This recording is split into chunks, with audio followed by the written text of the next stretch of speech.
I am joined by Spencer Martin, who is the founder and CEO of a company called Sonic Power. If you know about organizations like Trader Joe's or even the Halloween pop-up shops that go up around town in all of the abandoned buildings and storefronts during the Halloween season, if you understand the business concepts behind what makes those businesses thrive and actually do quite well, then I think you're going to find what Sonic Power is up to be really, really interesting. Sonic Power is taking a lot of the principles that are taken away from Trader Joe's and from the Halloween stores and is applying it to the electronics category. I've had the great opportunity of getting to know Spencer, who's the founder, over the past several months because he and I happen to be neighbors in our co-working space here in Chapel Hill. And we've had some really terrific conversations about both of our businesses and have shared a bunch of different ideas and thoughts with one another. But the more that I've had conversations with Spencer, I realized that he has some really, really unique and interesting perspectives in kind of this tech-enabled world that we live in about how to beat the algorithm, which means how do you get in front of the right people at the right time to get them to take action. And he has some really interesting concepts about reinventing the electronics category in the right age that we are at now. This is a really cool company. I very much enjoy getting to know more about them. I think they're on a very interesting path. And while they don't currently have a raise available for investment, I'm hoping I can inspire him in the months and years to come because I think it's a great business. I myself would love to invest in it. But as always, I think it's really valuable to just hear from great founders figuring out how to build unique and interesting businesses with their own angles and differentiation. So with that, let's kick it off. For those who don't know you like I do, Spencer, to go to those kind words, can you tell us a little bit about yourself and what Sonic Power is? Yeah, sure. Yeah, my career has always been in consumer electronics. I started about 10, 15 years ago. It's been quite a ride. I started in the factory level. So, working for Chinese manufacturers. So spent a lot of time in China, a lot of time sourcing. So yeah, I did that right out of college. From there, I quickly transitioned to more of the product side. I landed a role at Magic Leap, a high-flying startup. It's, Silicon Valley backed. We had quite a ride there as well. So learned a lot about product building, marketing. I really increased my chops in that side of the game. So Sonic Power is, I think, a little bit of both. Before Sonic Power, I was doing private label consumer electronics, mainly for Fortune 500 companies. Think of, Walmart, Target, they all have their own private label brands. I was sort of the back end of that on the factory level, product ideation, product pitching. But I realized, I could do this on my own. I think there's the opportunity. I think, it's not being done 100% right. And that's, where Sonic Power evolved. Very cool. So first up, let's dive into that a little bit. Private label, for those who don't know what private label is, what is that? The most successful example, not in consumer electronics, but in private label in general, is Costco's Kirkland brand. I think it's the biggest brand on the planet, all private label. So basically what they do is they go to factories that make X, Y, and Z name brands. Costco goes to these factories and says, hey, can you make the same product, similar spec for us under our name brand? And sort of taking out the middleman. So for them, it's a really profitable business. They're able to control the quality better. They're able to control the products, what they want to launch, when, and it's a huge business. It's super famous. Another one that comes to mind for a lot of people is Trader Joe's in the grocery space. We actually refer to ourselves as Trader Joe's for electronics because we're doing the exact same thing Trader Joe's is doing, but in the electronics space. So we don't play in just one category like audio or TVs or, like some of these electronics brands. We play across all the categories, specifically mainly in the home right now, but all private label under our brand. So when people come into our store, which we can talk about, they go, wait, so what is Sonic Power? I go, this is our brand. We're like, welcome to Trader Joe's for electronics. And then they kind of clicks and they go, oh my God, fascinating. I mean, for me, when I figured out Trader Joe's business model, 10 plus years ago when I walked in and my wheels started turning because and so it's been a long time coming to finally bring this to market. I love that. So yeah, if you've ever bought, Wheaties that are not called Wheaties on the store shelves and it was cheaper, that right there is most likely private label. Lower cost goods, typically at or superior to the quality of products that you might be getting from the big name brands out there. So you have this idea, you recognize that there's an opportunity, and you decide to strike out on your own and start Sonic Power. So talk to me about some of the first steps to kind of get this thing off the ground. You got to get inventory, you got to pick the right products.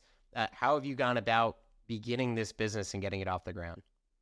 Sure. Yeah. I had a deep network in China already. And normally pre-COVID, I would go to China or Hong Kong at least and, start having those conversations, start visiting factories that specialize in private label and, picking the products I think are best.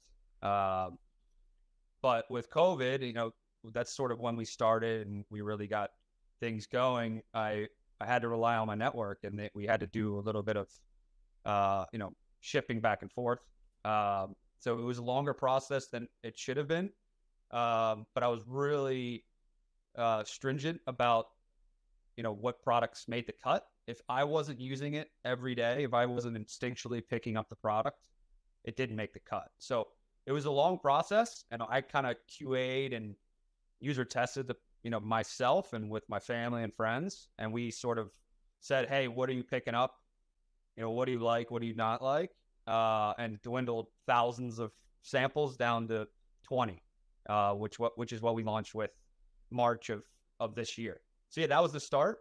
And then I raised my friends and family around to start placing purchase orders and get the company set up. I put in my own money, but friends and family around mainly, I would say 80% came from friends and family, the other 20 from me. Had a lot of success on Amazon. We had to launch on Amazon first. I think that's the perfect place to launch and really test your products, get real-time reviews. There's sort of a built-in traffic model there if you follow certain marketing strategies, which we can talk about. But yeah, that was like the beginning, and we've come a long way in 8 months. Or I can't even some are around 8 months since launching.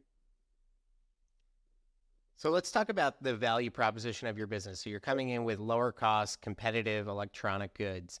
What does the lineup look like today? And then if you could give a couple examples of like how much you'd pay for the name brand versus what you're pricing it at for your private label opportunity. Sure. Great question. So we're, like I mentioned before, we're at about 20 products across many different categories. I would say the closest, or the comparison, I have some products here. The comparison for, what is you're going to pay, for the big name brand versus what you pay with us. The name actually Sonic Power, to get background, I started ideating on toothbrushes, something everyone used and paid way too much for. Oral-B, Philips, Sonic Air. Those are the big name brands that you pay anywhere from $150 to $350, with all these bells and whistles, when really it's just an electronic toothbrush. Ours, you pay $60. A lot of times it's on sale.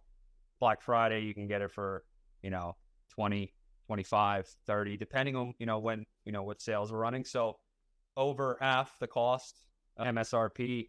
If you catch us on a sale day, catch us on a good time to buy, 70% off. Same spec. We actually comes with 4 brush heads, a wall mount. It's a really nice kit for someone, especially for someone who hasn't had an electric toothbrush. So that's one really good example. You're saving yourself from a traditional retail 70%. So think across, massage guns, think across noise canceling earbuds. We do an air fry oven. We do countertop appliances. We do air fry oven. We do an ice machine and a espresso machine, all in that $150 to $100 range versus, if you buy a Breville or, name brand, you're paying $1,000. Now, one of the other things about Trader Joe's that I've always found interesting is that they have dramatically less number of products, right? If you go to a normal store, you might find 20, 25 different peanut butters, but if you go to their store, they got two. But they turn those products over way faster. So your model is kind of have a more Yeah. limited selection of the key items. How many kind of SKUs or unique products Yep. do you have in your set, and do you plan to expand beyond that? We try to cover every part of the house, from the bath to the kitchen to cleaning, um, and everything in between as far as accessories, wine opener, just useful products here and there. We're at about 20 right now. You nailed it. We want to keep a minimal SKU count. If you walk into a Best Buy, I think with the terrible customer service they have now, the massive amount of SKUs has just created a mass confusion. You just walk in, you're like, I don't know what to do. Before it kind of worked because there was great customer service. Hey, what do you think? You can talk through each product. Now you go in, they're like, yeah, go away. I think with our SKU count that is manageable, we can manage a store or small footprint concept online and in person a lot easier, a lot more strategic. So yeah, we're at about 20 so far, and I think I want to get into some other categories. We have ambitions to go a little bit broader. We've looked at flat screen TVs. One of the hypothesis behind the company and thesis, I would say, is consumer electronics. People don't really care about name brands anymore. It's democratized just like every other industry, and I think we could do a TV.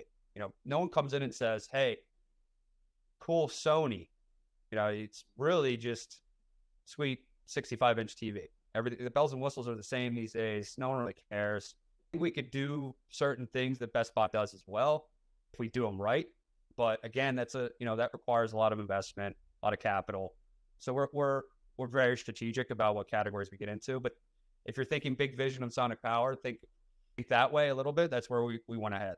I like that a lot. And another thing that I'm not sure people fully can appreciate is the challenge of inventory management, right? With a business like this where you're selling a hard good, you're taking a bet each time you kind of invest in a product because you have to typically order at least a minimum amount of products from these factories in order to be able to get, them to actually run that product line.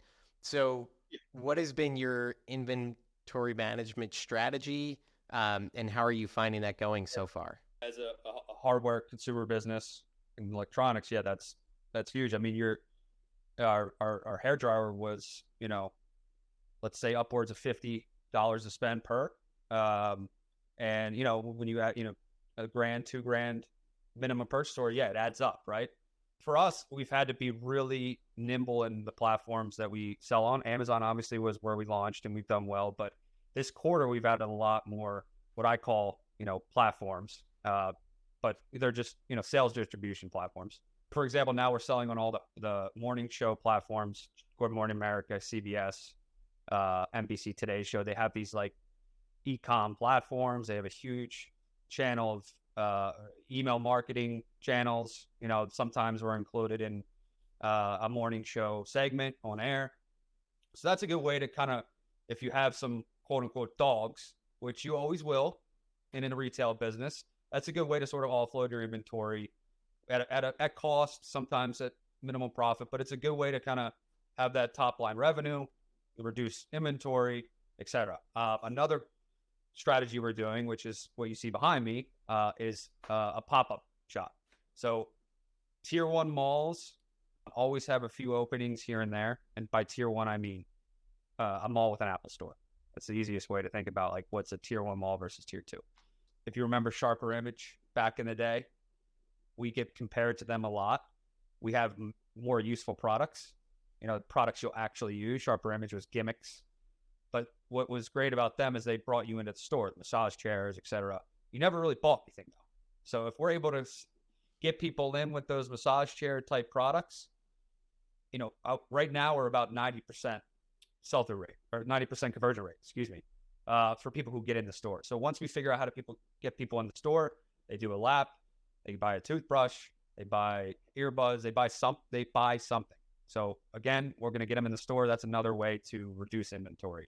You and I were talking before the show how passionate I am about the pop-up side of things, because I'm really fascinated and impressed, and I think it's a similar model to Spirit Halloween, what they've done in Halloween. I think we can do the exact same thing in the Christmas gifting space. So we've gone all in on Christmas. If you look at the front of our shop, which is not this way, but that way, we have Christmas themed signage, gifting made easy is sort of our tagline. So to come back to your original question, that's another strategy that we're taking to reduce inventory and sell through quicker. So right now we have, to summarize, we have Amazon, which is about half of our business. We have these Christmas pop-ups, which I just described. We have morning shows. We're going to be on Target.com to ramp up for spring cleaning for one of our hero products that are cleaning based. And we're adding a few more yet to be announced. Yeah, we also have Shopify, obviously, in our own site. And that's what we're going to announce soon on our partnerships there. Well, I think you have a really thoughtful strategy. And just to make sure people fully get what we're talking about here. So the kind of Halloween stores, right? I'm sure you've all seen them. They pop up in the empty lots around your neighborhood. They put these kind of funky looking signs up and they sell you costumes. And you might think, that doesn't look like that great a business. Well, it turns out they do hundreds and hundreds of millions of dollars and are an extremely profitable and powerful business. And most people don't realize any of that because they kind of come across as this mediocre commodity-based business that opens up in dead shops. But they're quite good at what they do and are a really good example of kind of that focused, themed, seasonal pop-up shop business that could come in at that right moment and be successful. So, Spencer, to make sure I understand from your perspective, really what you're thinking is, hey, the holidays are a gifting period of time. Electronics are a great gift that people want to give to folks. So why not create the pop-up shop experience like one does with costumes, but instead make it focus on gifting for the holidays? Is that the correct way to think about it? Yeah, you nailed it. And there are a few companies like us in the Christmas gifting space. Hickory Farms is one of them. They're actually right down the aisle from us here at this mall. Sees Candy. So in like food-based gifting, gift baskets, it exists. But in consumer electronics, Best Buy does 50+% of their business during, the holiday season. There doesn't really exist as far as a pop-up that's fun, exciting, everywhere. So that's the big vision for what we're doing. This is a pilot. We're doing it at a Brookfield property mall. They're excited about what we're doing. They think we're filling a gap in, men's-based gifting or men's gift for women, women's gift for men type of thing. They want to see how we do and scale with us. So that's exciting as well. So yeah, I mean, you nailed it. It's I think it's going to be a really interesting segment for us. Now, another thing that you and I have talked a lot about that I really appreciate is the idea of beating the algorithm. Can you talk to us about what that means to you, what you mean when you say beating the algorithm? Yeah, that's a bit about, the pop-up strategy where there's not a lot of brands that, first off, there's so many brands chasing the algorithm, chasing, what Facebook and TikTok are doing and, how to talk to the computer better and, be friends with the computer more to get more views. It's all algorithm-based selling at the end of the day. You can pay for ads, but again, that's also goes, there's a lot of algorithm attached to that as well. So yeah, I want to create something that's more, real and livable. And I think, having a physical presence at least once a year with our pop-ups all around the country eventually, even though we're digital based, that's where we kind of thrive right now. I think creating sort of a mix of both it's becoming the future. You're seeing a lot of digital brands go into retail because, we're getting digital fatigue, let's be honest. So if you're able to create a physical experience of some sort, I think that's going to be set you apart in the long run. It might not get you that, virality right out of the gate, but I think in the long run, it builds a more healthy business. We do take digital very seriously. I like that. I think that diversifying your revenue streams is really important in this market. And I've spoken with many consumer-based businesses where, if you play the Amazon game too hard and then Amazon decides to whatever redirect traffic in whatever way it decides, all of a sudden their business could fall off a cliff. And so being able to diversify outside and win with the boots on the ground, I actually think is a really creative strategy that not many people are thinking of at the moment, and is a really nice way to kind of, like I said, diversify outside. Though you have had your moments of virality, can you talk about the product line that's actually done quite well and gotten you some viral moments on, I think, Instagram or TikTok or something like that? Yeah, as I said, we take digital very serious. I'm not against the algorithm by any means. I just think you need to have a healthy mix of both. Or as you said, you're going to get burned. Many companies have gotten burned. Many companies never got to profitability. The Facebook algorithm, like with Farmville back in the day, that was the first example of a company going, "Oh, oops." So yeah, for us, we've gone viral, and that's really helped us. And it's been a sort of a baseline, our hero product. It's right here. It might seem like a scrubber with many attachments. You can clean the stovetop, you can clean your pots and pans, you can clean your shower ground. There's so many different uses. I've cleaned my golf clubs, and it goes viral all the time. We have 25 plus million views on Instagram, 6 million on TikTok. We're starting to promote it more on YouTube with the creators and the podcasts there. But yes, that's a great first product for us to like introduce ourselves to the world now. 25 million people is a lot of unique views. And then sort of get, start to see what we're all about. So again, I'm not against the algorithm, not against digital. I just think you need a strategy for both. And that's not really a crazy comment anymore. There's brand up more stores going all in on that. So a lot of these digitally native brands are realizing you need a mix of both.